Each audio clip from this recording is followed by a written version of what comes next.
Je ne sais pas trop par où commencer. L'émotion, certainement. Étreignante et contraignante, elle dicte sa loi, confinant la voix à l'étranglement, l'inspiration au silence, alors que tout mon corps et esprit ne sont que révolte et douleur continue. Ballotté par cette vague déferlante sans retenue, sur un ressenti pavé de gémissements, vide de repentir, bourré d'indifférence et de suffisance. Qu'avons-nous fait pour mériter autant de peine, autant de déchirures, d'inepties en ce 2020 de toutes les soustractions? Faut-il aller voir dans l'indécence de l'antécédent constant, cher à notre ADN, pour s'imprégner de vérités frappantes, royalement ignorées par notre incivilité commune et lâcheté combinatoire?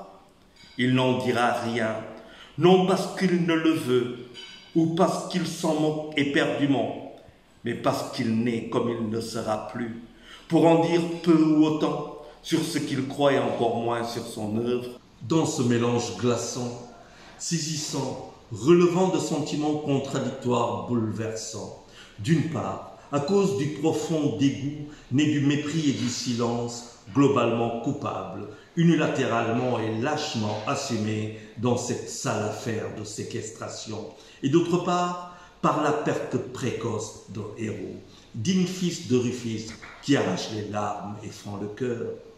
Pour avoir vu le colosse marcher sur les bleus, pour l'avoir vu écrire en lettres éternelles son nom et celui de sa patrie dans le marbre du mondial, pour avoir vécu des moments qu'il n'était nullement espéré d'envisager, dans le rêve les plus fous de journalistes reporters d'une Coupe du Monde à jamais incrustés dans l'histoire, pour être devenu le centre du monde et les ambassadeurs d'un leadership jamais incarné à ce niveau. Je ne peux que regretter avec force et sincérité la faiblesse du poids des mots pour saluer la mémoire d'un lion qui a porté haut les couleurs de son pays et très loin les valeurs de John, de Faïda, de Foule, de Coloré, de Woloré qui ont bercé nos enfances et désormais sont ignorés par la sous-culture qui a pris ses quartiers dans nos quotidiens misérables. Des mots, rien que des mots. Que trouver d'autre d'ailleurs pour magnifier le courage, la souffrance silencieuse d'un lion parti sans mot dire, loin de la pantalonnade de vie et ses mots laids, visqueux, que nous érigeons en normes sociales et identité d'une fausse authenticité.